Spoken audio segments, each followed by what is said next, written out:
Muy buenas y bienvenidos a Checkpoint, el programa de Aragón Radio en el que hablamos de videojuegos. Nos gustan los videojuegos y nos gusta explorar... Mierda. Vale. Muy buenas y bienvenidos a Checkpoint, el programa de Aragón Radio en el que hablamos de videojuegos. Nos gustan los videojuegos y nos gusta explorar planetas alienígenas extraños. Estamos aquí una semana más y a mi lado, como no podría ser de otra manera, se encuentra Álvaro Arbonés. ¿Cómo estás? Bueno, muy bien, aquí contigo, con el chat, pues no podría estar en mejor compañía, ¿no? O sea que... Ya está. Me informan, porque ya sabéis que yo creo que lo de salir de casa, ya sabéis que no es mucho mi punto fuerte, ¿vale? Entonces, yo a veces vivo un poco al margen del universo. Y nos informan en el chat porque ya sabéis que retransmitimos todas las grabaciones de los programas de Checkpoint los viernes a las 12 de la mañana en twitch.tv/Aragón Radio. Nos informan de que es viernes de carnaval y no nos hemos disfrazado ni nada. Eso explica porque un amigo me ha dicho antes, porque hay una charanga en mi barrio, y le he dicho, no lo sé. Esto también explica Claro, que porque es carnaval. mis amigos tampoco salen mucho de casa. Ya, es que es un poco la cosa. Ayer alguien me dijo, ¿habéis comido por jueves lardero? Y yo dije, ¿qué? ¿Sabes? O sea, vivo como Yo eso totalmente sí. ajeno del mundo, creo que no estamos... Creo que no estamos siendo ahora mismo un buen argumento en contra de este estereotipo de que los gamers son personas extrañas que no salen de sus casas y que viven en un No, eso universo no. paralelo, ¿vale? Yo no es por gamer, es por autónoma, Sí, a ver. pero bueno, un poco de todo. El caso es que me habría vestido yo de algo, de Sonic, o no sé, si hubiera caído en que era carnaval, pero es que Yo, no lo he pensado. yo me puedo disfrazar de entrenador Pokémon o algo, pero no lo sé. Claro, o sea, algo, yo que sé, de Kirby te puedes disfrazar o alguna movida así. Bueno, puedo poner a Kirby, ¿no? Aquí, en plan de... Soy yo, ¿no? En plan, ya Claro. está. ¿Veis? Esa es un poco la Ya cosa, o está. sea, yo estoy un poco decepcionada conmigo misma por no haber cogido la oportunidad que me brindaba la vida y haberla aprovechado para Checkpoint. Pero bueno, al margen de esto, ya sabéis, pues somos el programa de videojuegos de Aragón Radio y nos gusta empezar los programas primero preguntándole a nuestro chat de Twitch a qué han estado jugando esta semana y segundo preguntándole a Álvaro, que ahora mismo ha sido sustituido en pantalla por un peluche de Kirby, qué ha estado jugando esta semana.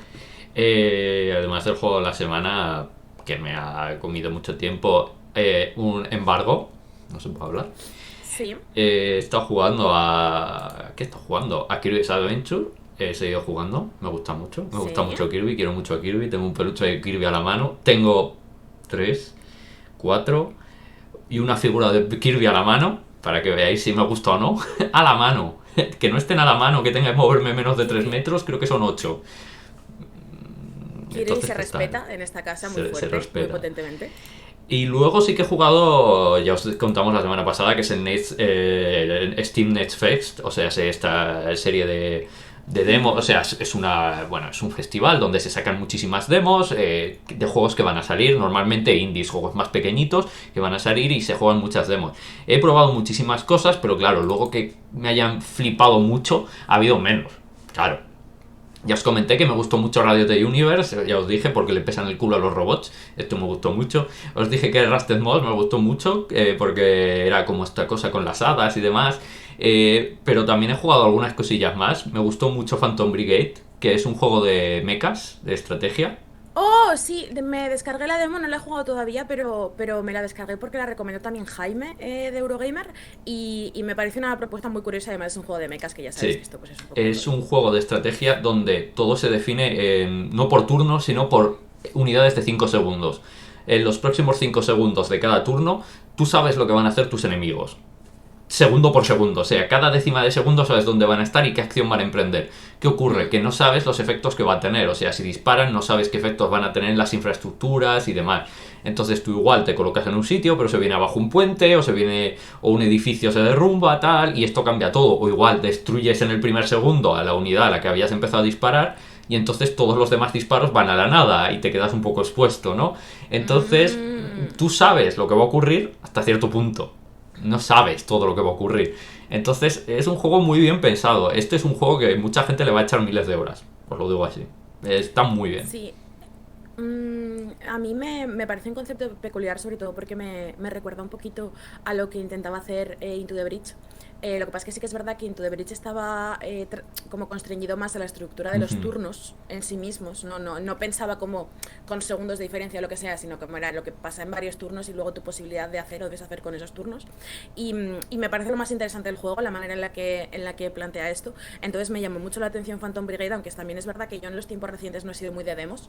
De hecho, jugaste también, me comentaste la demo de Sea of Stars, que es lo Sí, nuevo de los creadores de The Messenger, y me contaste que te gustó tanto que decidí no jugarla. En plan de, para eh, crearme esta fatiga vital hasta agosto, sí, lo prefiero hablamos. vivir al margen de esto. Lo hablamos y la conclusión que sacamos es que mejor no la juegues. Es en plan de. Claro, Es el mejor claro, no la JRPG que he juego porque voy a jugado. sufrir. El Claro. mejor juego. El mejor JRPG que he jugado en muchísimos tiempos, muchísimos años. Me recuerda muchísimo a Chrono Trigger, me recuerda muchísimo a, bueno, a todos los grandes JRPGs que puedo recordar. Está muy bien pensado, tiene una dificultad muy ajustada, y con ajustada quiero decir, es complicado. Si no te metes de verdad, ostras. Me recordó a Final Fantasy IV, lo cual en mi libro es como decir de, esto es increíble.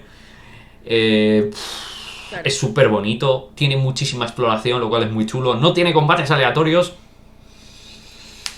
Gracias. Triunfamos, Gracias. triunfamos. Era un miedo que tenían, porque viendo la estructura así como clásica y el hecho de que mucha gente había señalado referencias a Chrono Trigger y tal, era en plan, vale, pero ¿qué pasa con esto? Es quizás la mejor conclusión que me llevo de la demo, porque para mí ahora mismo los combates aleatorios son un poco a abolir. Sí.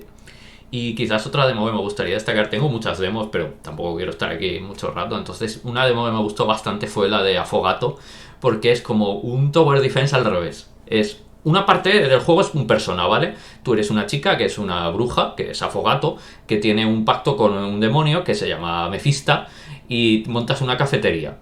Montas una cafetería y las partes de la cafetería son en plan persona, pues tú haces tu vida en plan de, pues hablas con la gente y haces social links, entre comillas, y haces cafés. La gente va a tu cafetería y tú les tienes que preparar tus cafés en un minijuego de hacer cafés, en plan de, pues tienes que machacar el café, tienes que prepararlo, tienes que ponerle el hielo, no sé qué, pues según lo que te pida cada uno, ¿no? Y es hacerle el café, tal, y lo que te pida cada uno, y luego pues con sus preferencias y las cosas que le gustan. Y luego la parte del Tower Defense al revés, lo que pasa es que te dan ya un tablero donde están colocadas las torres. Y tú tienes que colocar las cartas, que son las unidades que van a salir. Cada vez que te matan una carta o una unidad, lo que pasa es que la puedes volver a lanzar, pero ahora cuesta más maná. El maná se recupera matando torres. Entonces tienes que planear, lo que puedes hacer es que puedes hacer que se muevan en determinados puntos en una dirección u otra en donde hay desvíos.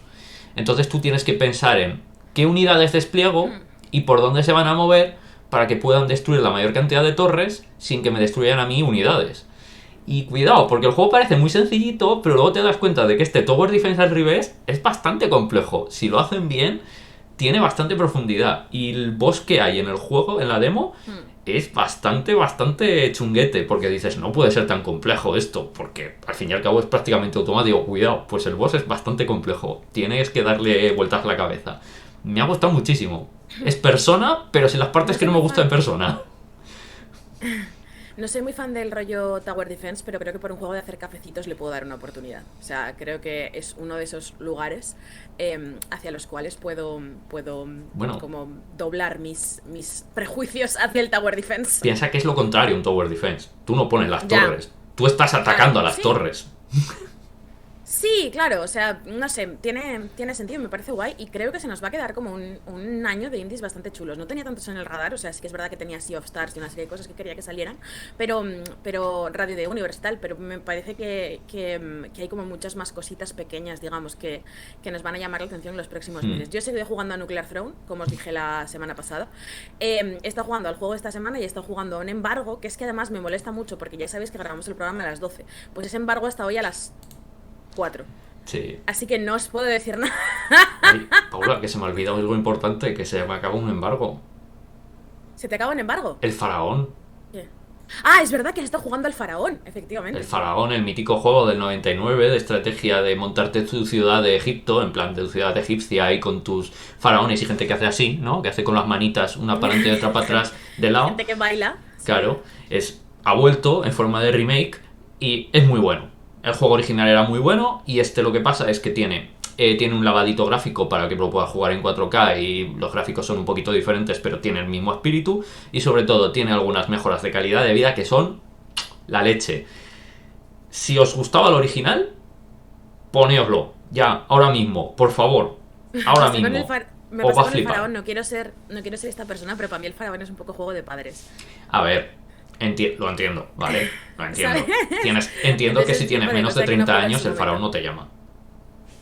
Claro, pero yo sé que hay como un sector de la población en la que estos juegos como que os traen muchos recuerdos y os parece guay, así que disfruto con Claro. vuestro disfrute, ¿sabes? No me hace falta. Y al margen de eso, nada, tengo un embargo, tengo otro embargo, tengo otro embargo. Es que está muy raro. De hecho, hay un embargo que no te he contado ni a ti, Álvaro. Pero, madre Se me ha mía, olvidado, o sea, ha sido porque se me ha olvidado al 700%, ¿eh? O sea, no ha sido por como ocultación ni nada parecido, sino porque simplemente se me ha olvidado, porque es que ha habido tantas cosas estas semanas que no tal, luego te lo cuento. El caso. em, en el chat, por otro lado, han estado jugando a bastantes otras cosas, ¿vale? También son gamers y tampoco saben que hoy era carnaval, que esto es una cosa que me consuela, ¿sabes? En plan de por lo menos somos más de una persona los que estamos todo el día metidos en nuestra casa, ¿vale? Zorzamot me menciona la demo de Rainbow Town of Death, que es un juego chino de RPG Maker que dio origen a una saga con fama de ser muy oscura y muy difíciles. oh, Y dice que el último título de la saga que está en Steam es una especie de Devil May Cry del DMC, pero en 2D. Honestamente, me parece el mejor pitch del universo mundial. suena muy guay.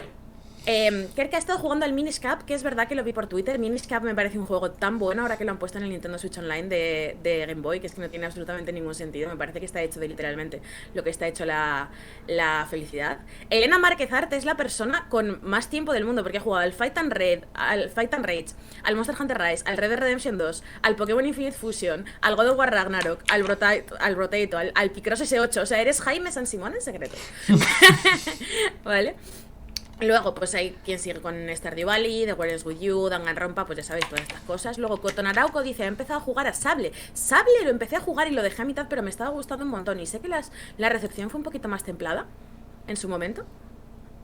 Sí. Pero a mí personalmente me llamó muchísimo la atención. Y luego JaviLol87 dice, yo he rejugado The Last of Us por culpa de la serie y me ha gustado tanto que me he sacado el platino. Ojo con esto, Uh, Ojo con esto, no sé si tenía un platino muy complicado, no me suena, creo que tenía cosas de hacer en el modo difícil y tal, pero igualmente enhorabuena, o sea, creo sí, que, no, a que ver, al está muy bien. final es un platino. Dicho esto, el juego de esta semana. ¿De qué vamos a hablar esta semana? Pues lo sabréis después de este trocito pequeño de música y en nada volvemos. Sí.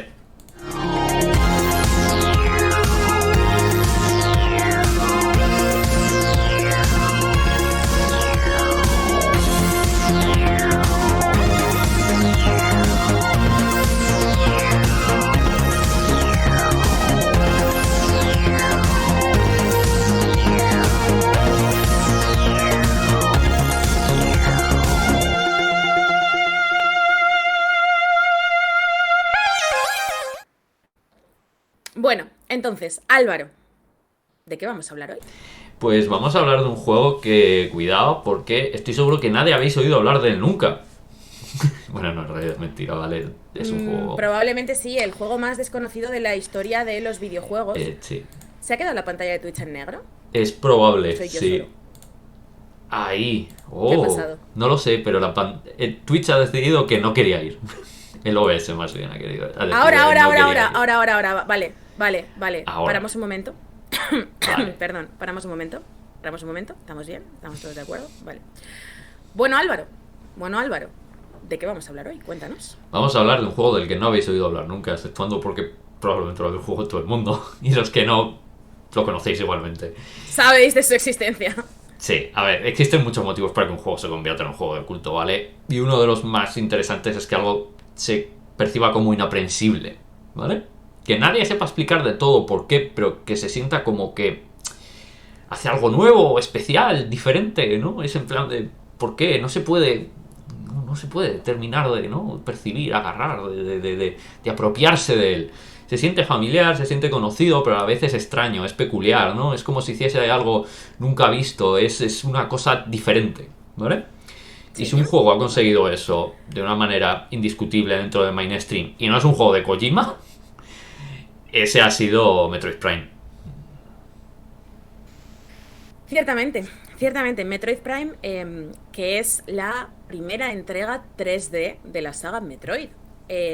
salió originalmente en el año 2002 para GameCube y estamos hablando de él porque en el último Nintendo Direct que se celebró la semana pasada se anunció por sorpresa que básicamente pues el juego estaba debajo del asiento. Se había rumoreado durante mucho tiempo que querían hacer una especie de remakes o remaster de la trilogía original de Metroid Prime, por esto de que está en desarrollo Metroid Prime 4 para Nintendo Switch, que ha sido un desarrollo un poco controvertido y que se reinició y lleva 4 años en desarrollo desde el reinicio y es una cosa un poco rara que no se sabe cómo está el proyecto y tal, pero bueno, resulta que el estudio, que es Retro Studios, pues ha hecho un remake del primer juego original, del primero, no de la trilogía. Entonces vamos a hablar estrictamente del primer Metroid Prime, porque creo que algún día podremos hablar como de la trilogía en conjunto y un poco de Sí. cómo se desarrolla, pero centrarnos en el primer juego también es interesante porque es un título que aporta mucho a la saga Metroid en general. Y aquí tengo que decir una cosa, mira, hoy es el programa hoy es el programa de las cosas que no le había dicho a Álvaro, ¿vale? O sea, hoy me he guardado contenido para sorprender a Álvaro en directo con mis opiniones, ¿vale? Y primero ha sido lo del embargo que no te había dicho porque no me había acordado de que tenía ese embargo. Y segundo es que mi opinión sobre Metroid Prime es que es el juego que arruinó la franquicia Metroid, ¿vale? Pero, Ah, pero, o sea, creo, o sea, a ver cómo explico esto. Es un juego total y absolutamente excelente. Vamos a partir de aquí. Es un juego total y absolutamente excelente.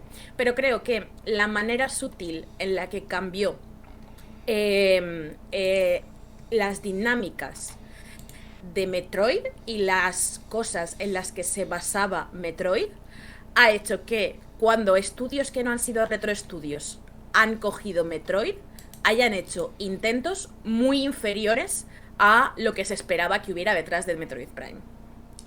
vale. ¿Me explico? Eso ¿Vale? te, eso Esto te lo voy lo a compro. desarrollar durante el programa. Claro, esto lo voy a desarrollar dentro del programa. Entonces, ¿es culpa de Metroid Prime? No, Metroid Prime de lo único que tiene la culpa es de ser un juego total y absolutamente excelente. Pero sí que es verdad que creo, y al final del programa quizás os haga un poco más de resumen de los motivos por los que yo pienso esto, cuando ya hayamos hablado del juego. Creo que la influencia de Metroid Prime en la saga ha hecho que los Metroid posteriores a la trilogía Metroid Prime para GameCube hayan sido juegos inferiores no solo a Metroid Prime, sino a los originales. Entonces esto me genera a mí como mucho conflicto interno, en el sentido de, tenemos una trilogía de juegos buenísimos que me gustaría jugar en bucle durante el resto de mi vida, pero simultáneamente creo que han alterado de una manera un poco sutil y un poco extraña y han incluso generado un cierto declive de una franquicia que a mí me apasiona. Entonces tengo sentimientos un poco mezclados, pero es verdad que lo que prima cuando empiezas a jugar Metroid Prime, especialmente si lo habéis cogido con este remaster que realmente es más bien un remake, creo que deberíamos hablar un poco de esto. Sí, es. Claro, técnicamente no es un remake porque no está rehecho de cero. Hmm, Entonces, sí. técnicamente no es un remake. Es un remaster. Pero. Pero tiene suficientes cambios, mejoras de calidad de vida en el movimiento, cambios en determinadas físicas, en determinadas dinámicas internas de juego, para que sí que se sienta un juego diferente. No tiene contenido nuevo, por ejemplo, como pues os hablábamos de Dead Space Remake. No es ese tipo de cosa, o incluso no es en absoluto un Final Fantasy de remake que ya coge los conceptos y hace una cosa totalmente diferente. Es cierto, es un remozado gráfico muy profundo, con muchos detalles y un trabajo muy bien hecho, pero que también aporta muchas cosas a la jugabilidad de una manera que me parece muy interesante y que creo que igual venderlo como si fuera simplemente una skin más bonita y mejores texturas del Metroid Prime original no le hace mucho favor. No, Entonces, ¿qué pasa es con...? bastante más. Perdona, claro, es más que eso. ¿Qué pasa con Metroid Prime? Pues que es que Metroid Prime es el salto de la saga Metroid al 3D. Pero hay una peculiaridad. Y es que casi todas las sagas de Nintendo, las sagas icónicas de Nintendo, hicieron su salto al 3D en Nintendo 64. Pero el trágico fallecimiento del creador de la saga Metroid, Gunpei Yokoi, en un accidente de coche durante la época de la Nintendo 64, hizo que la saga estuviera en pausa durante un tiempo. Y que Metroid no diera el salto al 3D en la Nintendo 64, sino que lo diera en la GameCube. Una generación más tarde, digamos, y un momento de los videojuegos y del desarrollo en el que el 3D estaba mucho más implementado y era un poco menos intentos locos a ver qué sale, a ver qué hacemos con estas nuevas dinámicas que no sabemos muy bien qué hacer. Entonces, accidentalmente, esto hace que Metroid Prime sea, en mi opinión, el salto al 3D más sólido de todas las franquicias de Nintendo. Sí, especialmente porque Nintendo ya tenía un poco de trabajo hecho. O sea, Claro. viene ya con los deberes hechos por otros juegos, por otras franquicias que le dan un poco el papel de cómo tiene que ser los juegos de acción y plataformas, ¿no? Un poco el juego de aventuras. Claro. Viene de la existencia de... que puede parecer que no, pero tiene mucho que ver. De Tomb Raider, viene de la existencia de Castlevania 74, viene de la existencia de Shadowman, que son juegos que quizás no se recuerdan tanto. Bueno, Tomb Raider se recuerda tanto. Tomb Raider sí. Shadowman está siendo últimamente, Shadowman está siendo últimamente, ¿sabéis esta cosa de que nunca habías escuchado una palabra y la escuchas una vez y de repente empiezas a escucharlo en todos lados? Pues esto le está pasando a Álvaro con Shadowman últimamente, lo menciona en todas las conversaciones que tenemos, es en plan de qué pasa con el Shadowman, Álvaro. Pero es verdad. Pero creo que vienen de toda esta serie de juegos de aventuras que mezclan la acción con las plataformas, que vienen mucho de Tomb Raider y de lo que intentan toda esta serie de juegos que pueden salir mejor o peor. Yo estoy nombrando a los que creo que salieron mejor dentro de esta generación. Luego hay muchos más, obviamente. Y Metroid Prime bebe mucho de ellos y ya también puede coger y hacerlo mejor, con más potencia, para empezar. Tiene más capacidad para hacerlo bien. Y sobre todo pudiendo coger ya las lecciones que puede aprender de qué hicieron bien y qué hicieron mal. Quieras que no, viene ya con muchas lecciones aprendidas. Justo nos mencionan en el chat, dice, bueno, a Zelda tampoco le fue mal, y es verdad que, por ejemplo, Ocarina of Time también es un salto muy sólido al 3D, pero me parece que precisamente Metroid Prime se beneficia ya de ciertas cosas que hace bien y mal Ocarina of Time, como por ejemplo el tema del apuntado y el poder fijar a los enemigos alrededor de la cámara para movernos alrededor de ellos y tal. O sea, es lo que dice Álvaro esencialmente, ¿no? Es un juego que viene con muchas lecciones aprendidas, viene con muchas probatinas y que no solo cambia el dar el salto al 3D, sino que además lo convierte en un juego en primera persona. Y que no recordáis cómo va el Ocarina of Time en Nintendo 64, que no llega a los 30 FPS ni por accidente.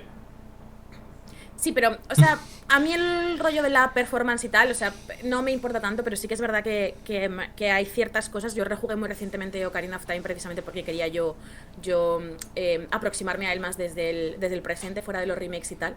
Y Ocarina of Time es un juego muy contextual en ese sentido. O sea, creo que es un juego que incluso a los fans modernos, o sea, si tú pones a alguien que ha empezado a jugar a Zelda con Breath of the Wild, le pones el Ocarina of Time y no sabe ni por dónde empezar porque hay demasiadas cosas que están como a medio cocer todavía. Es un salto muy sustancial y es un salto muy meritorio, pero creo que ahí les falta todavía como perfilar ciertas cosas. Entonces, Metroid Prime lo que hace es coger un poco estructura de shooter, pero realmente el juego no es un shooter, ¿vale? O sea, literalmente sí que se juega como un juego de disparos en primera persona, en el sentido de que tú estás viendo lo que vería Samus, no estás viendo a Samus, sino que estás viendo un poco lo que sería su visor, que es una interfaz que tiene gran importancia en general a lo largo del juego, y estás viendo un poco los rayos láser que utiliza para disparar que tienen las manos. Entonces, cuando tú lo ves así y lo contrapones a otros juegos que sí que son first person shooters puros, te puede parecer que esto es lo que es Metroid Prime, pero realmente lo que es un juego de aventura, y cuanto más juegas, más te das cuenta que el disparo es una cosa utilitaria y que no es necesariamente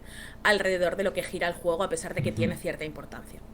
En medio de todos estos cambios, ¿no? En medio de plantear Metroid Prime como un juego que se llama Metroid, que tiene Metroid en el título, que claramente va de Samus, que claramente va de la mitología del juego y de un poco las ideas preconcebidas que ya tenemos sobre Metroid en ese momento, me gusta mucho la manera en la que el juego se agarra ciertos lugares comunes, como por ejemplo el hecho de que Metroid Prime empieza con una secuencia en la cual tú tienes ya los poderes desbloqueados, ¿no? Tienes tienes el rayo cargado, tienes los cohetes, tienes la morfosfera, tienes como una serie de cosas, y entonces después de eso Samus tiene como una especie de accidente en la cual pierde como el control de su traje, y entonces tiene que ganar poquito a poco sus mejoras de nuevo, mientras explora el planeta de Talon, en el que se ha quedado varada después de que pasase esto.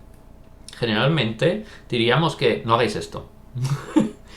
Sí, generalmente diríamos que no hagáis esto porque es una cosa que ya se ha hecho demasiado en ese sentido. Claro. Y generalmente no es bueno, porque hace sentir al jugador mal. Pero tiene un sentido narrativo. Y sobre todo le da mucha agencia al jugador a la hora de cómo luego va a explorar el mundo. Quiero decir, aquí está muy justificado en términos narrativos, en términos mecánicos, en todos los términos posibles del juego, ¿vale? Normalmente, esto es lo de siempre. Las reglas están porque cuando tú diseñas algo existen ciertas reglas porque tienen sentido, pero hay veces que te las tienes que saltar porque, bueno, pero es que mi juego funciona mejor si me salto esto. Este es uno de esos casos. Normalmente yo os diría, por favor, si me das un poder no me lo quites. Pero claro, En este caso, Claro, o sea, está muy no, bien. creo que la regla general es no darme este poder súper guapo y luego decirme ahora te esperas a que a mí me apetezca dártelo de nuevo. Creo que es una cosa que en el diseño en general se tiene que evitar. Pero creo que en el caso de los Metroidvania, y creo que en Metroid Prime en particular está muy bien empleado, porque el juego es una aventura de exploración de la manera más pura. De hecho, una de las cosas que más hemos comentado Álvaro y yo jugando a Metroid Prime ha sido la manera cruel pero bella, en la cual al juego le da total y absolutamente igual que tú sepas dónde tienes que ir o que sepas por dónde tienes que continuar. O sea, no es un juego que te ponga marcadores visuales muy evidentes, no es un juego que te dé muchas pistas sobre cuál es la siguiente habitación que tienes que desbloquear. Tienes un mapa que te da información razonablemente limitada y básicamente eso es todo lo que tienes. Y a veces el backtracking no está muy claro, tienes que ganártelo un poco a pulso. Y en ese sentido me parece que este recurso, ¿no? El recurso de decir, antes tenías todo esto, antes podías hacerte pelotita y pasar por los sitios pequeños, antes podías abrir ciertas puertas porque tenías unos misiles, antes podías saltar hasta aquí aunque ahora no puedas saltar hasta aquí, le da al jugador una guía para moverse por el universo, le da un conocimiento de lo que hablábamos de los Metroidvania y el diseño por limitación, ¿no? Te enseña un poco cuál es la cosa a la que tú tienes que aspirar. Y muchas veces, en el 80% de Metroid Prime, el saber que tú en algún momento vas a desbloquear la mejora que te va a permitir llevar a este sitio es lo que te mueve y lo que te hace continuar y pensar que vas por buen camino, porque por lo demás el juego es como muy libre. Sí, a ver, el juego nunca te castiga, o mejor dicho, no te castiga como te castiga tu padre o te castiga tu jefe. Te castiga como te castiga, y esto va a ser una referencia un poco explícita, pero seguidme, es como en una sesión de BDSM. Es si estás... Álvaro, por favor. A ver, pero es verdad. Es un castigo porque es para que luego sea más satisfactorio, ¿vale? Es un pequeño dolor Sí, para que luego a sea ver. más satisfactorio. No he dicho nada explícito, A ver. simplemente. Vale. Lo que vale. está es Yo casi me retrasando escupo la el café satisfacción. encima, pero vale. Está Sí, es un retrasando la poco satisfacción. y sobre todo Es te también está diseño el BDSM. esta es la hot take más hot take que O hemos hecho en Checkpoint nunca. La como cosa comer es, picante también, y es cierto. claro, Primero sufres, la pero cosa luego el es, placer. claro, pero la cosa es, te hace saber que hay placer al final, ¿sabes? O sea, te hace saber que al final hay algo que está guapo y que no simplemente vas a sufrir todo esto para ver unos créditos, irte a tu casa o irte a comprarte otro juego. Y creo que eso está fundamentalmente muy bien. La cosa es que el progreso dentro de Metroid Prime se hace a través de las mejoras y por eso también no me parece mal lo del principio. Se hace a través de las mejoras, pero se hace fundamentalmente a través del conocimiento. Vale, en el sentido de, tenemos un visor, o sea, nosotros estamos viendo el visor de Samus y dentro del visor tiene una funcionalidad con la cual puede escanear cosas. Entonces, a veces tú escaneas cosas y la excusa que te pone el juego un poco para ese visor es, si tú escaneas este botón, abres esta puerta, si tú escaneas este botón, activas este ascensor, si tú escaneas esto, como interactúas con él, digamos que es la manera que tenemos de interactuar con el entorno y de interactuar con las ruinas de los Chozo, que son estos pájaros Sí, antropomórficos alienígenas que habitan el universo de Metroid y que son gran parte de su mitología. La cosa es que muchas veces el visor nos deja escanear cosas que no son relevantes o no son relevantes no son útiles estrictamente en el sentido de tienen la acción obtiene una reacción. Nos deja explorar las ruinas, nos deja interactuar con darnos pequeños datos de los símbolos que hay en las paredes. Cuando te encuentras un enemigo puedes escanearlo y el juego te da una pequeña descripción del enemigo, de su hábitat, de cómo combatir contra él, de cuáles son sus puntos débiles, de cuáles son sus puntos fuertes, de por qué habita en esa zona y no habita en otra, ¿no? Hay cierta cosa en eso. Entonces muchas veces lo que pasa es que tú te vuelves mejor en Metroid Prime no porque te han dado un lanzacohetes, el lanzacohetes está guay, pero tú te vuelves mejor en Metroid Prime porque empiezas a ganar conocimiento sobre el funcionamiento interno de su universo y creo que eso es muy bonito, ¿vale? Entonces, no necesariamente tienes por qué escanear nada, no necesariamente tienes por qué leerte ninguna de estas entradas del códice, yo no me las leo todas cuando las escaneo, pero te puedes leer algunas, puedes utilizarlas en los momentos específicos, en plan de, vale, mira, no me estoy leyendo esto porque realmente me da igual y yo he venido aquí a pegar tiros, pero no sé cómo matar a este enemigo, voy a escanearlo a ver qué pasa. Ah, era esto, vale, ok. Claro. Puedes utilizar el conocimiento un poco como tú veas, digamos. Claro, tú puedes utilizarlo para lo que quieras, pero yo creo que además esto le da un componente que tú no tienes por qué saber conscientemente, pero inconscientemente lo utilizas, quiero decir. Seguidme aquí. Samus normalmente ha sido una soldado. Ella va con un conocimiento previo de lo que se enfrenta y lo utiliza. Sí. Es una soldado, tiene una... Vale, estoy en este planeta, tengo que enfrentarme a esta amenaza, tengo estas herramientas, puedo utilizarlas para conseguir esto. Aquí no. Ella está actuando como una exploradora, como una científica, está investigando qué es este planeta, qué puedo descubrir de ello, quiénes son estas personas, por qué se ha ido todo a hacer puñetas. Está intentando descubrir. Y la cuestión es que cuanto más sabe, mejor puede actuar. Por eso me gusta que el juego, cuanto más exploras, cuando vuelves a las zonas, de repente te das cuenta de que ya no avanzas de la misma manera. Cada vez avanzas más rápido, avanzas con más seguridad. Te enfrentas a los enemigos más rápido, con más eficiencia. Y te vas dando cuenta de que según avanzas, te vas convirtiendo. Pasas de ser esa científica o esa exploradora cada vez a una soldado. Hasta que al final del juego eres esa soldado que es Samus. Y me parece tan satisfactorio ese cambio, que es completamente narrativo a través de las mecánicas y de la propia Cosas. cosa de mirar y decir, bueno, sí, escanear cosas. Sí. La cosa es, cosas que... Porque esto os puede parecer, yo entiendo, y sobre todo si no habéis jugado Metroid Prime, me parece que puede haber muchos que estéis escuchando este programa y estéis pensando, pero ¿qué dices flipado? ¿Sabes? Es un juego que te pone coleccionables porque te pone coleccionables y ya está. Que yo entiendo que esto es una cosa que se puede pensar, ¿vale? Pero hay ciertos detalles en el juego que te hacen pensar y te hacen ver que esto es intencional. Por ejemplo, mi detalle favorito del juego, con diferencia, es que hay un cambio en la manera en la que tú te aproximas a cada habitación en la que entras, ¿vale? Si yo os digo, pensad en Super Metroid o pensad en Metroid 2 o pensad en Metroid Zero Mission o en lo que más os apetezca, ¿vale? Es un juego en el cual tú abres la puerta, tú abres una puerta, ¿vale? Tú vas trasladándote de una habitación en una habitación, en una habitación, en una habitación, vas yendo por pasillos, habitaciones, recovecos, no sé qué. Tú abres la puerta, cruzas la puerta, fundido a negro, y entonces cuando se despliega, digamos, la siguiente habitación, tú ya estás dentro de ella. Entonces tú no tienes tiempo como para anticipar qué va a haber dentro de esa habitación. Cuando tú entras a la habitación es cuando ves lo que hay, es cuando decides en el momento cómo enfrentarte a ello. El detalle más sutil y más bonito de Metroid Prime para mí es que por primera vez vemos las habitaciones antes de entrar a ellas, ¿vale? Tú abres la puerta y la puerta, claro, al ser un entorno en 3D esto se puede hacer. Al abrir la puerta te deja entrever lo que hay detrás. Te deja entrever si hay enemigos, si te vas a acercar a un punto de guardado, si es una zona que tiene ácido, si es una zona que tiene calor, si es una zona que tiene lo que sea, ¿sabes? Sí, claro. Las secciones acuáticas incluso, ¿no? Y generalmente muchas de ellas, sobre todo las zonas más grandes, están precedidas por un pequeño pasillito que no solo sirve para crear anticipación ante lo que te vas a encontrar, sino que sirve para que tú mires un poco lo que hay alrededor. Tú pienses, ¿eso que hay ahí es un enemigo? ¿Eso que hay ahí es un coleccionable, o sea, un objeto que tengo que coger?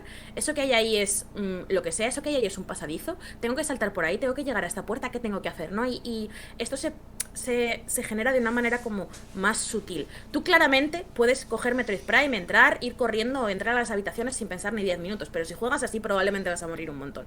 Y creo que esto es una cosa... un cambio de dinámica muy pequeño y muy sutil, pero que le aporta mucho al juego en su conjunto, porque realmente transmite esto que estabas diciendo. Y Sí. la otra cosa, vale, sí, di Álvaro. No, no, no, no, es eso, es. Creo que lo hace porque nunca te permite ser ese soldado.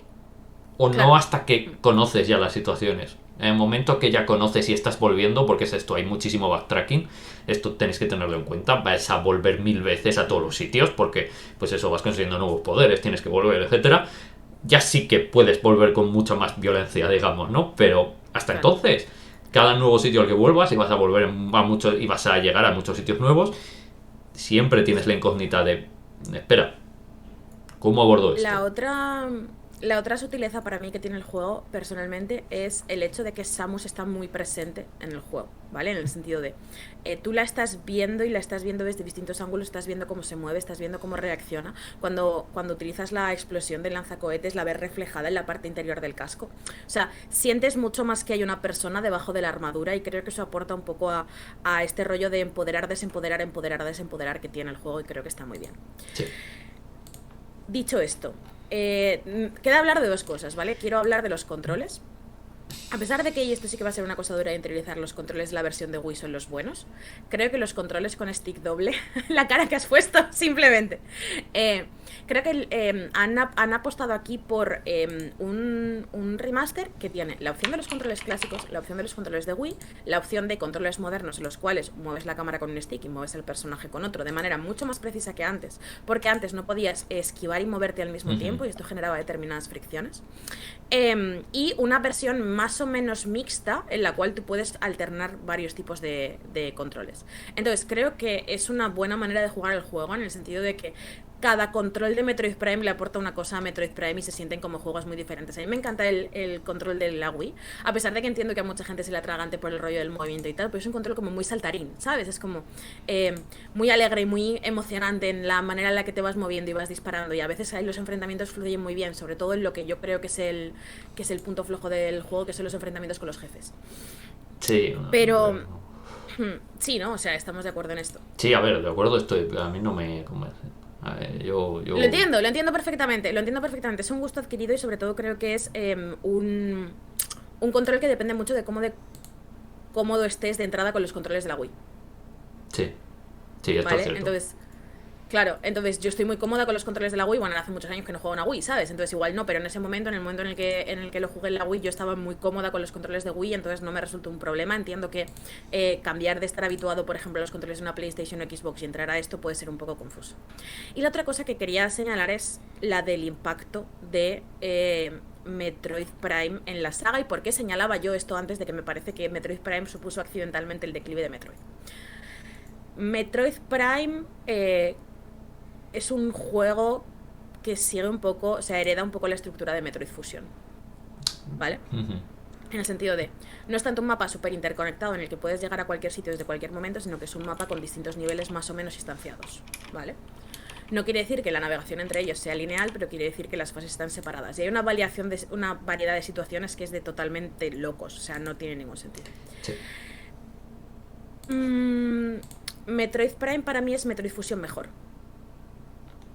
Porque es que a Metroid Fusion es un juego al que le tengo mucha rabia y a la vez no. Es que hay muchos Metroid con los cuales yo tengo como situaciones un poco enfrentadas en este sentido, y Fusion es probablemente el epítome de esto. Me parece un juego excelente, pero no me gusta la manera en la que cambia la estructura del mapa y la que pierde un poquito esa linealidad, digamos. Ya. ¿Vale? Es que No. Metroid Fusion es un juego peculiar. Y es que tiene cosas muy buenas, pero luego tiene algunas cosas que también son un poco para mirárselas, ¿sabes? Entonces es cierto que... Es que es difícil. No sabría dónde poner a Metroid Fusion, ¿eh? O sea, si tuviera que ponerlo en algún lugar... Me gusta mucho, pero... Ostras. Sí, o sea, a mí me gusta mucho, y de hecho se lanzó casi simultáneamente con Metroid Prime y Metroid Fusion, ¿no? Y esa es un poco la cosa, que ambos juegos aportan perspectivas nuevas sobre esta manera de abordar el mapa de un Metroidvania, pero, pero no todas ellas me gustan, ¿sabes? Es eso, no me gustan los mapas instanciados, pero me parece que cada una de las instancias de los mapas está diseñada gloriosa, tanto en Prime como en Fusion. El caso es que en Prime no me importa.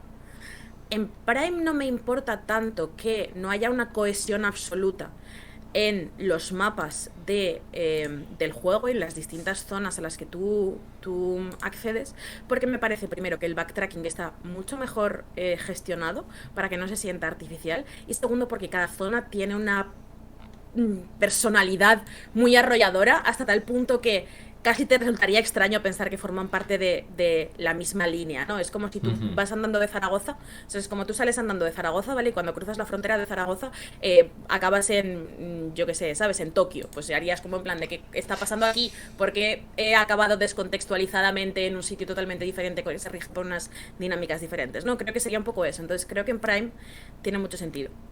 Sí. El caso. ¿Ibas a decir algo? Sí, no, sí. Creo que en Prime lo que pasa es que se siente más natural. O sea, en Prime consiguen que se siente que estás avanzando kilómetros. Como que a través de los ascensores, de los cambios de altura, de estos pequeños trucos de diseño, se siente como que estás avanzando a través de biomas. O sea, estás avanzando kilómetros, no estás avanzando metros. Y eso quizás no lo consigue Fusion. Fusion parece que sí que estás pasando de... mágicamente he aparecido de un extremo a otro. Claro, ¿sabes? O sea, en Prime sí que parece que estás moviéndote por un planeta. Claro, no hace. Y quizás es por eso, precisamente, porque es un planeta y porque se percibe como un planeta, ¿no? Pero yo no espero que un juego haga creíble que yo salgo de la puerta de mi casa y estoy en la Antártida, ¿no? Y creo que esperarlo de Prime tampoco sería chulo. Entonces, que esté instanciado así me gusta. ¿Qué pasa y por qué yo pienso que Prime y Fusion son un poco el declive de la saga Metroid? Porque a pesar de que ambos juegos son total y absolutamente excelentes en lo que hacen, creo que cuando se ha intentado elaborar en ese concepto han salido cosas que fundamentalmente no estaban tan bien. ¿De qué hablo? Hablo de Metroid Dread, por ejemplo. Metroid Dread imita la estructura de Metroid Fusion, en el sentido de partes separadas unidas por ascensores y tal, y lo que parece es un trabajo de fin de curso que habéis hecho entre 5 y habéis pegado todo el día de antes en el mismo Word y lo habéis entregado tal cual, ¿vale? Entonces, ¿qué pasa? Lo que Metroid Prime convierte en el estándar de la estructura de Metroid moderna me parece un estándar prácticamente inalcanzable por cualquier estudio que no sea ellos. Sí. ¿Sabes? Entonces, claro, inevitablemente cuando le dan Metroid a otros estudios, intentan hacer esta estructura, les quedan cosas que están como muy deslavazadas. Es que es inevitable en ese sentido. Sí. Y es que, a ver, a mí ya sabéis que a mí Metroid Dread tampoco me parece un buen juego. O sea, me parece un juego mediocre. O sea, sí, o sea, incluso si no existiera Metroid Prime me parece un juego mediocre, quiero decir. Me parece que Metroid no tiene que seguir por el camino que tira Metroid Dread. O sea, me parece que tira por los peores sitios por los que puede ir un Metroid. Pero es que además existe Metroid Prime, existe Metroid Fusion. Y es como... No puedes hacer esto. Y es como... precisamente porque existen estos juegos que te demuestran los caminos a seguir, es Claro. más exploración, más conjunción de elementos, más entender que Samus es una persona y Samus es una persona que es muy Claro. metódica, es una persona muy de entender lo que está ocurriendo, muy de explorar, muy de siempre tener toda la información y no una persona de ¡ajá! Y te pego una leche y te mato. No, es eso, Claro. Samus. O sea, y la cosa es que yo no creo que Dread sea imposible de disfrutar, pero sí que es verdad que conociendo mucho los juegos originales, a mí Dread me ataca un poco o sea, el agravio comparativo es muy grande en ese sentido. Y otra cosa que no me gusta, o sea, me gusta mucho de Prime, pero no me gusta como han hecho los juegos posteriores, es el rollo de la manera tan sólida en la cual de repente cogen muchas cosas de la saga Metroid que estaban descontextualizadas o que se dejaban instruir en plan, ¿qué es un Metroid? ¿A qué le importa? ¿No? Y les pone contexto y los chozo y no sé qué, y pasa una cosa y una guerra y un tal. ¿No? Entonces como que le da un contexto y le añade un lore. ¿Qué pasa? Creo que la saga Metroid Prime lo hace bien con altibajos. Por ejemplo, creo que el 2 tiene cosas... Bueno, pero, o sea, en general, creo que hace bien esto de contextualizar Metroid. Lo que pasa en los juegos posteriores es que hace que en un juego que no va de eso, que la información y la mitología está bien, pero que no deja de ser un elemento mecánico más, hace que los juegos se sientan necesitados de meter un montón de pequeñas referencias, un montón de cosas, un pájaro que te da la chapa durante 20 minutos seguidos sobre lo que está pasando para que tú sientas que hay un anclaje en el lore de Metroid Prime y tal. Y eso tampoco me encanta en El ese oro sentido. del Entonces, lore. el lore del lore, claro, es que o sea, no quiero tirarle. Esto está pareciendo que soy yo como atacando a Metroid Dread y no quiero atacar a Metroid Dread, pero sí que es verdad que Metroid Dread me parece que representa muy bien los sitios hacia los que mandó Metroid Prime a la saga que no me acaban de encantar. Sí, o sea, como juego de tiros me gusta, como Sí, claro. Metroidvania no.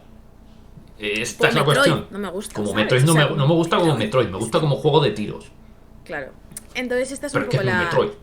Esta es un poco la cosa para mí. Dicho esto, si no habéis jugado nunca un Metroid Prime, o sea, si no habéis jugado nunca, no sé si un Metroid, pero si no habéis jugado nunca los Metroid Prime, creo que el remaster es una buena manera de conseguirlo. También, o sea, de conseguir entrar y de conseguir un poco entender. Creo que el juego tiene determinados momentos de frustración, vais a ver ciertas cosas, ciertos plataformeos, ciertos jefes y tal.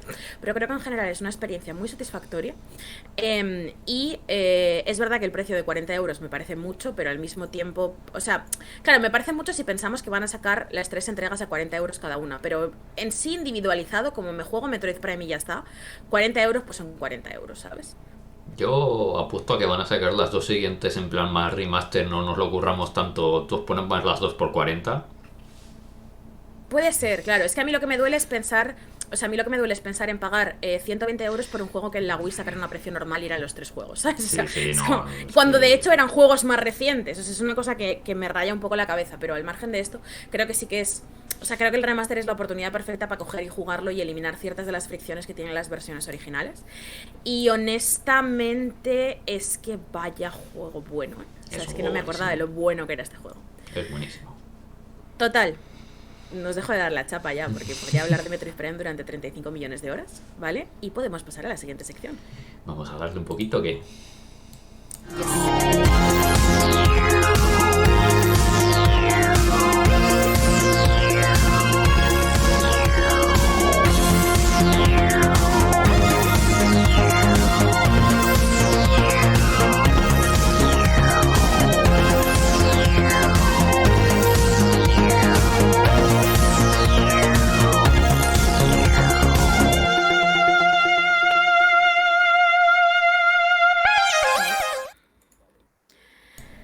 Bueno, sí que hemos hablado de cómo Metroid consiguió dar su salto al 3D.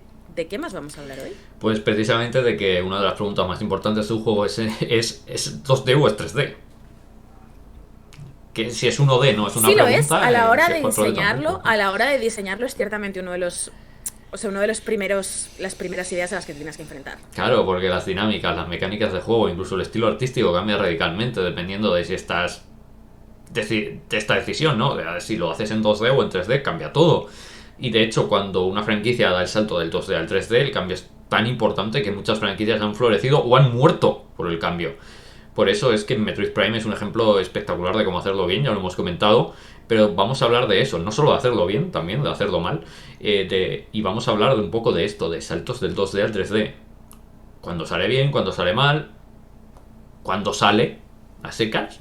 Y Cuando vamos, sale y claro, ya está y no pasa nada. vamos a hablar de ejemplos que creo que son, o creemos que son fascinantes, y por eso son interesantes de hablar. No vamos a hablar de Super Mario 64 porque sería tan fácil que aburre, ¿no? En plan de, Sí, Super en Mario plan de 64, ya sabéis cómo salió el Mario 64.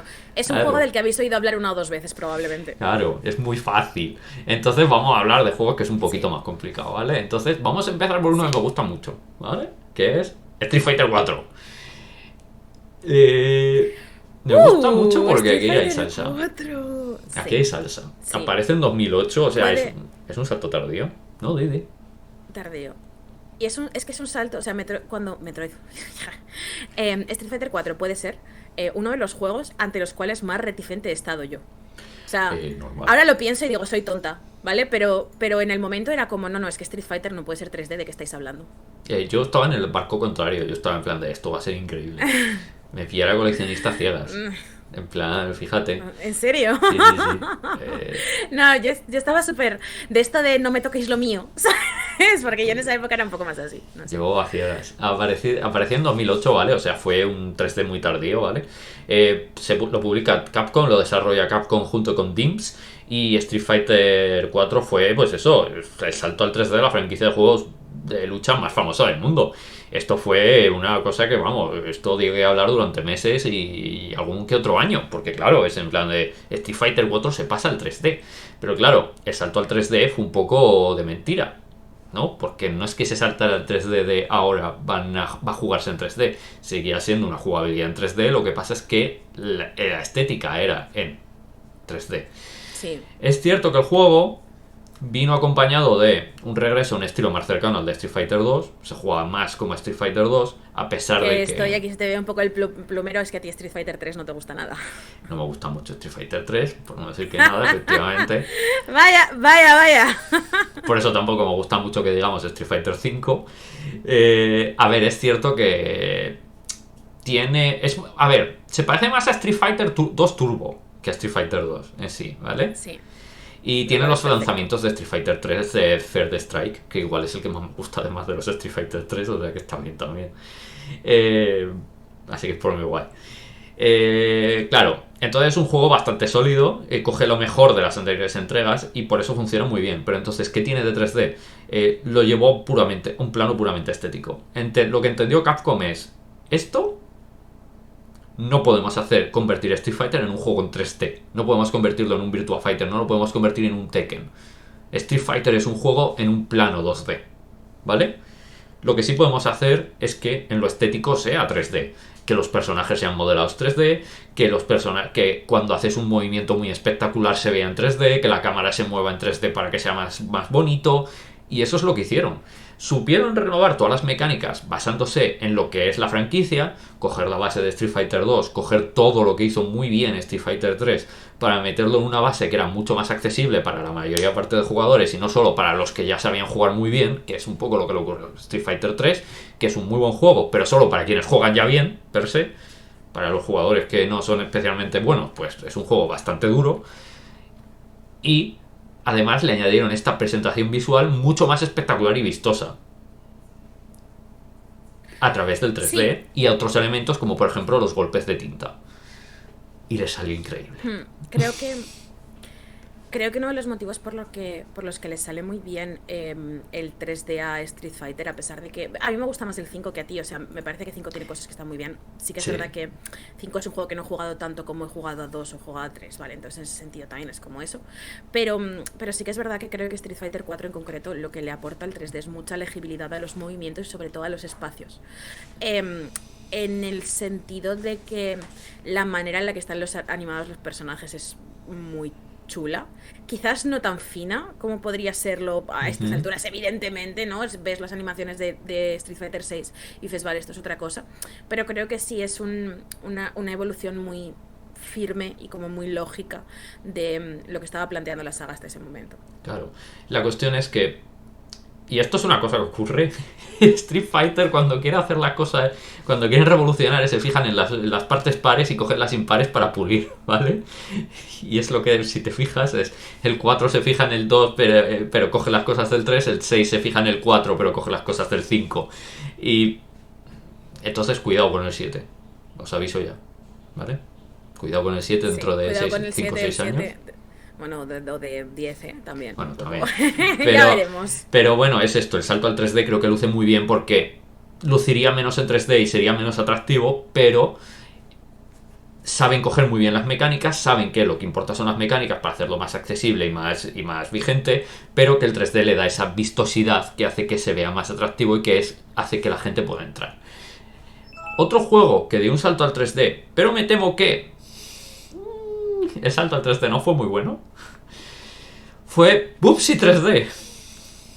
¡Qué horror! ¿Por qué estás hablando de Bubsy 3D? ¿Qué te pasa? A ver, ya hemos... este juego en concreto? Porque también hay que hablar de lo malo. Vale, tienes razón. Aparece en 1996 para torturarnos a todos los que tuvimos infancia en esa época. Y es publicado por Accolade y desarrollado por Eidetic. Es la cuarta entrega de Bubsy y la primera en 3D, aparecida en la primera PlayStation. Los juegos 2D originales no son increíbles, pero son plataformas bastante sólidos, ¿vale? No vamos a engañarnos. Hay gente que quiere decir que no, los Bubsy siempre han sido un asco. Esto es mentira. Los 3 Bubsy originales son juegos decentes. Son muy chulos. Son chulos. Son buenos. No son decentes, son buenos. Son chulos. O sea, bueno, quiero decir, los jugué con como 6 años. No sé si puedo aportar mucho a esto, ¿no? Pero, o sea, no 6 años, pero igual 10. Entonces tampoco sé si estoy segura de afirmar que son buenos, pero lo recuerdo ok, ¿no? Sí, no son juegos excelentes, pero son juegos, son plataformas de segunda fila, pero son buenos juegos de segunda fila. O sea, no se comparan con un Super Mario, ¿vale? O no son un Rayman. Claro. Pero son buenos juegos. Son un poco un Tai el tigre de Tasmania. No, son mejor que un Tai, ¿vale? Pobre Tai el tigre de Tasmania 2 Rescate Agreste, el mejor juego de todos los tiempos, que es a la vez el peor juego de todos los tiempos. A ver, no es un 10, pero sí es un sólido 7, ¿vale? Quiero decir, no es una persona que no haya estudiado, es una persona que ha estudiado, pero bueno, tiene sus limitaciones, no pasa nada, está guay. Ya está. Vale. Está bien. Ya está, no pasa nada. No todo el mundo tiene que ser un 10. Hay gente que para el cual un 7 es una buena nota y ya guay, está. Claro. Sí. Y esto es lo que le pasa a Bubsy. ¿Qué pasa? Que en el 2D funcionaban bastante guay. Eran plataformas bastante buenos y los 16 bits funcionaban bastante guay. ¿Qué pasó en el 3D? Que no. No, eso fue un desastre. Primero, intentaron meter mecánicas de shooter. No funcionaban por ningún lado. Los disparos no se sabían a dónde iban. Los enemigos eran esponjas. No tenía absolutamente ningún sentido. Nada. No aportaban nada. Las plataformas era lo típico de esa época. Pero es que encima en este caso era aún más horrible porque había partes de shooter. O sea que encima tenías que disparar mientras saltabas a veces. O sea, aún peor. Muchas veces no sabías a dónde saltabas. Era muy difícil de leer muchas veces los saltos. Era incomprensible muchas veces dónde se ponía la cámara. Muy difícil. Y encima tenía partes de exploración. como podéis imaginar, si la cámara funciona mal y los saltos son horribles y encima hay partes de tiros, la exploración es lo peor. Claro, es que me gustaría señalar además que con una cámara buena el plataformeo tampoco sería bueno, ¿sabes? No, además tampoco sería bueno el plataformeo. Si a esto le sumamos que los gráficos tampoco eran increíbles, no eran malos, pero tampoco eran increíbles. Y eran un poquito tirando a malos, pero tampoco tal. Y el sonido era bastante regularcete, pues es que era un juego bastante eficiente. Es que encima tienes que decir que se compara con Super Mario 64, se compara con Crash Bandicoot, y tú tienes que pensar que Babsy 3D pues no da la talla. O sea, tú vas a la Claro, o sea, tienda. también es. Tienes Claro, esa es estas un tres poco la cosa. O opciones. sea, yo creo que es muy injusto comparar con esas cosas. O sea, ¿sabes? O sea, si es verdad que se compara con Mario, pues prácticamente nada. Pero también es verdad que cuando la oferta que tienes es la oferta que tienes, pues pensar en pasar tu tarde de verano jugando al Bubsy, pues es un poco extraño. A ver, también te digo, en esa época te compraban los juegos y vivías con ellos, ¿no? Entonces, pues más de uno se pasaría muchas horas en este juego y yo desde aquí le compadezco. Sí. La cuestión es que funcionó tan bien que costaría más de 20 años volver a la franquicia. Por lo que sea. Otro juego que, según la gente, es el peor juego de la historia y están todos equivocados, a diferencia quizás de Bubsy, no, con Bubsy también están equivocados, pero menos. Pero en este están absolutamente equivocados, y si alguien os lo dice, le puedes decir, Álvaro dice que estáis equivocados completamente, es Castlevania 64. Vale, este es el sitio al que yo quería llevar, porque las opiniones de Álvaro sobre Castlevania 64 son definitivamente una cosa. Bueno, porque es mentira que sea el peor juego de la historia, es un buen juego para empezar.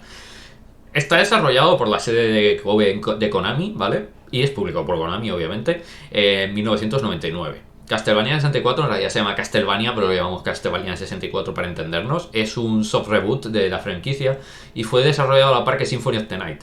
Esto es un problema porque obviamente Symphony of the Night es lo que es, y es un problema porque Koji Igarashi es un gran diseñador, pero es una persona bastante regulera. ¿Qué quiero decir con esto? Koji Igarashi triunfa con Symphony of the Night y entonces decide que, como no le gusta Castlevania 64, lo expurga de la franquicia. Literalmente decide que no entra dentro del canon y que, en toda la medida de lo posible, le hace la vida imposible a la sede de Kobe de Konami. Decide que son Está muy feo, malos está diseñadores, fuerte. no les da ninguna oportunidad de trabajar en los siguientes Castlevania y que han hecho un trabajo horrible. Siempre que tienen una oportunidad, hablan muy mal del juego, y esto hace que, pues, básicamente la gente se quede con la idea de que es un mal juego. Porque, hombre, es que Igarashi ha dicho que es un mal juego. Bueno, Igarashi puede decir lo que le dé la gana. Que haya diseñado un muy buen juego no significa que tenga razón en todo lo que diga, digo yo. Igarashi puede ser un gran diseñador, pero no tiene por qué ser una gran persona. Y La parece que cosa no lo es, es. la cosa es, eh, yo creo que, o sea, lo que pasa con Castlevania 64 es que creo que es un caso Metroid Prime inverso, ¿sabes? Me parece que em, el paso de Metroid al 3D se hizo con mucho mimo, y creo que Castlevania 64 es un juego que tiene como algunas aristas que te hacen entrar al juego con muchos prejuicios. A mí no me encanta, a mí no me encanta, pero tampoco veo en él el horror absoluto que dice la gente. Cuidado. Castlevania 64 tiene muchísimo mimo también. Lo que pasa es que la Nintendo 64 tiene muchísimos límites. Y aún así los explota muy, muy, muy bien Castlevania 64. A ver, es un juego de acción muy, muy bueno, ¿vale? Como juego de aventuras es excelente. Los elementos de plataformas tienes que entender que es la época. Tienes que pararte y pensar cada salto cuando lo haces. Y es un juego lento. Y es un Metroidvania al final del día también. Esto significa que tienes que pensar mucho, tienes que hacer mucho backtracking, tienes que ir muy lentamente, pero al final del día captura muy bien el espíritu de los Castlevania. En términos artísticos es un Castlevania y se ve.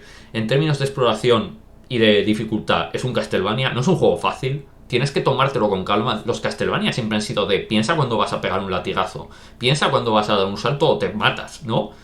Y sin embargo, en este Castlevania siempre se le ha acusado de es muy malo porque es que si no piensas lo que haces te matas. Es como los otros Castlevania. Claro, o sea, hay como... Ya, sí, o sea, lo Es... veo así. Es que no sé si volver a él ahora me haría verlo de otra manera. Claro, no es un juego de 10, ni remotamente, pero es lo que llamamos un juego de 7, ¿no? Es un juego con sus aristas, que tiene sus cositas, que tal, pero es un juego con muchísimo encanto, es un juego que está muy chulo y es cuidado. Es un juego que, si podemos decir ahora que Demon's Souls era una obra maestra y no lo supimos ver, cuidado, porque igual si empezamos a rejugar todos Castlevania de 64, igual empezamos a decir, cuidado, que igual el Castlevania de 64 ha definido muchas más cosas de las que nosotros lo que nos pensábamos, ¿vale? Igual con llegar así no tenía razón, no pasa nada. A mí, bueno, Koji Igarashi no tiene razón en muchas cosas. O sea, Sí, no, es un poco bocajas el pobre, ¿eh? es un poco lo que es, pero me pica la curiosidad ahora. O sea, en el fondo quiero jugar un poco otra vez. Me tengo que comprar una Nintendo 64. Si algo he pensado en los últimos meses, que me tengo que comprar una Nintendo 64, que no es una consola que tengo y puede ser de las pocas que no tengo. Entonces, si alguien quiere venderme su Nintendo 64, estoy abierta a ofertas. Bueno, es una buena compra, la verdad. Vamos a seguir con una resurrección, que la gracia es que el salto a la 3D fue un poco ignorar todo lo anterior, que es Ninja Gaiden. Claro, porque se publica en 2004 por Tecno, lo desarrolla el Team Ninja, que realmente quizás fue el único juego que le salió bien, de verdad. Y es la resurrección.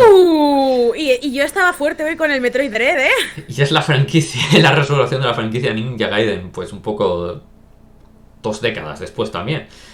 Su paso del 2D al 3D es una reinvención completa porque, claro, el original es un beat'em up con partes de plataforma y el nuevo es un hack and slash con un poco de plataformas.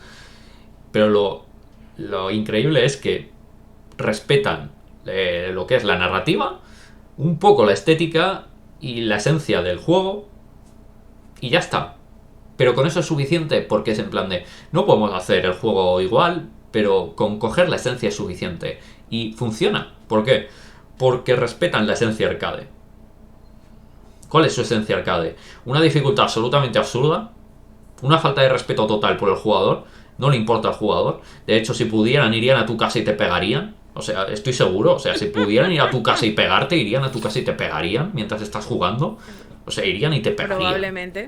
Probablemente. O sea, es un poco... Me hace mucha gracia porque... Esto creo que lo he comentado alguna vez, ¿no? Pero me hace mucha gracia que tengamos ahora mismo como a Dark Souls como epítome de juego difícil, porque cuando vuelves a los Ninja Gaiden dices, vale, no, esto era, ¿sabes? Sí, no. O sea, si te has pasado los Ninja Gaiden y más si te lo has pasado en algo que no sea la dificultad normal, sabes lo que es un juego difícil y sabes lo que es un juego injusto sin razón. O sea, solo falta que te escupa la cara el juego. O sea, es absurdo. De gratis, o sea, es el juego más gratis. O sea, es que le da igual tu existencia de unas maneras fortísimas y detrás de su primer escupitajo solo hay otro escupitajo. ¿Sabes? O sea, es un juego al que no podrías pagar para que te diera un abrazo. Es muy loco realmente. Sí. No, pero luego es cierto que sabe añadir ciertos elementos particulares de plataformas y de puzzles con ciertas sutilezas inspirados en The Legend of Zelda, en God of War, que le dan ciertos giritos, ciertos elementos un poquito más amables, muchas comillas, para lo que es esta franquicia, que le da una reinvención al 3D muy agradecida, que hizo que tuviera 3 entregas, las 2 primeras bastante buenas, de la tercera no hablamos, que son bastante interesantes. Eso, son juegos dificilísimos, en muchos momentos absolutamente injustos y absurdos, pero que, sigo diciendo, merece la pena jugar. Son un muy buen salto al 3D. Y Es un salto excelente al 3D, pero que a mí personalmente me hace llorar. He intentado jugar muchísimas veces ese Ninja Gaiden. O sea, el Ninja Gaiden con el que más éxito he tenido es Ninja Gaiden Black, creo. Pero este Ninja Gaiden concreto es que... es que el Ninja Gaiden Black es una versión con una dificultad rebajada. A ver, ya, claro. O sea, no me parece... Bueno, no sé. Igual sí que es una versión con la dificultad rebajada, pero sobre todo me parece una no sé, como que entré más rápido en la dinámica. Pero es que he intentado jugar tantas veces el Ninja Gaiden, el original, que es en plan... No, ni intentes. O sea, no, me refiero a esta... No. Es rebajada porque tiene muchas más... O sea, tiene elementos los de modos calidad de de vida. dificultad. Yo creo que, o sea, tiene el rollo de los modos de dificultad, pero igualmente en el modo normal tampoco es moco de pavo. No, es dificilísimo aún así, no es su gran diferencia. Pero bueno, vamos a hablar ya para acabar de un juego que no solo es que hiciera bien el salto al 3D, sino que mejoró la franquicia en el salto al 3D, que esto es una cosa, que es Rayman 2. Se publica en 1999, Ubisoft obviamente, y lo desarrolló Wii Pictures, para básicamente todas las consolas PC y luego hubo también tu microondas. Y es un salto al 3D del clásico de culto de 1995 llamado Rayman. ¿Qué me diréis, Álvaro? Pero si Rayman es un juegazo, y yo os diré, Sí, pero, cuidado, Rayman ha envejecido mejor por lo bonito que es y lo mucho que queremos a Rayman, que porque ahora te pongas Rayman y te des cuenta de, wow, me he vuelto a estrellar contra el mismo lápiz por 17ª vez. Que sí. No hables así de Rayman. En esta casa se respeta a Rayman, se respeta a Rayman 2 y se respeta a Rayman 3. No, Mucho, respeto a que lo Rayman 1, sepas. respeto mucho a Rayman 1. He dicho que respeto a Rayman 1 y me estoy quejando de Rayman 1. Vale. Quiero mucho a Rayman. Y me quejo de Rayman 1 porque creo que no ha envejecido del todo bien porque las limitaciones de la época no le permitían ciertas cosas. Pero creo que es un juego artísticamente excelente y con ideas muy muy buenas que luego han abrazado ciertos juegos. Por ejemplo, Kirby bebe mucho de lo que haría los Kirby's posteriores a los primeros. Sí. Beberían mucho de lo que hace Rayman. Creo que los Sackboys han bebido muchísimo del primer Rayman. Mucho, muchísimo, Muchísimo. muchísimo. Sí, sí, totalmente. Y Rayman 2 lo que sabe hacer es reinventar la fórmula de Rayman para darle otra forma, que es trasladar todas las ideas al 3D, introduciendo el control del jugador sobre la cámara, lo cual ya es increíble. Es algo revolucionario para el medio. Solo por eso ya es un juego excelente. Pero es que además nos da la exploración de un mundo semiabierto, lo cual es revolucionario también por sí mismo, y un plataformas 3D que es accesible incluso para la época, cosa que no podemos decir de Super Mario 64. Pero es que no podemos decir de prácticamente nada. O sea, en plan, no de Mario 64 solo en particular, sino es que en general. O sea, es que me parece que ciertamente es un tema lo del saltito de dificultad que Claro. hubo ahí al respecto de ciertas Es que cosas. Mario 64 lo juegas hoy, sin haber jugado a Mario 64 en su día, y te quieres arrancar los dientes con un tenazas. Juegas al día de hoy Rayman 2 sin haberlo jugado en su día y dices, bueno, pero puedes jugarlo. Sí, tiene sus cosas, sí, sí, totalmente. Pero se Totalmente. siente moderno, cosa que no se siente en Mario 64. Sí. Y esto me parece increíble. Esto me parece es ciertamente increíble. es ciertamente un mérito, especialmente porque no es particularmente un juego. O sea, si yo hubiera tenido que apostar sin jugar el juego, no es el juego por el que hubiera apostado.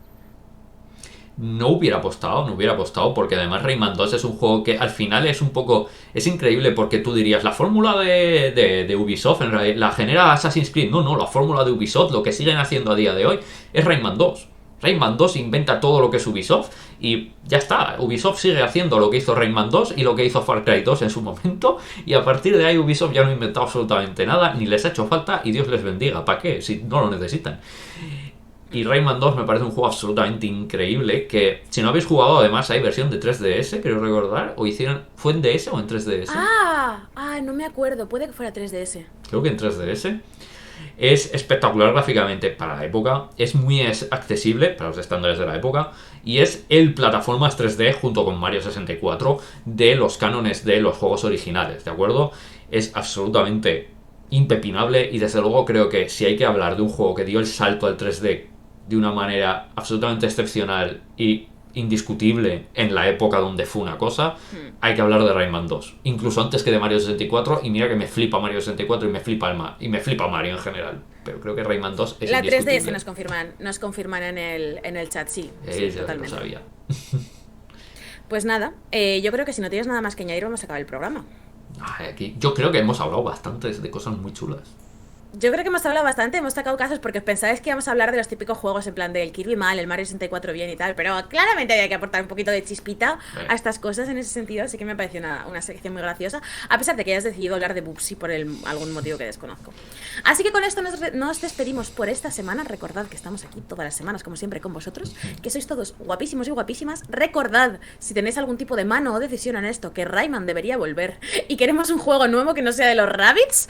Y muchas gracias a todos y a ti, Álvaro, por estar con nosotros. Solo quiero decir que vuelva a Rayman, por favor. Me encanta. Que vuelva Rayman, porfa. Mi pobrecito, le quiero mucho. En fin. Hasta luego.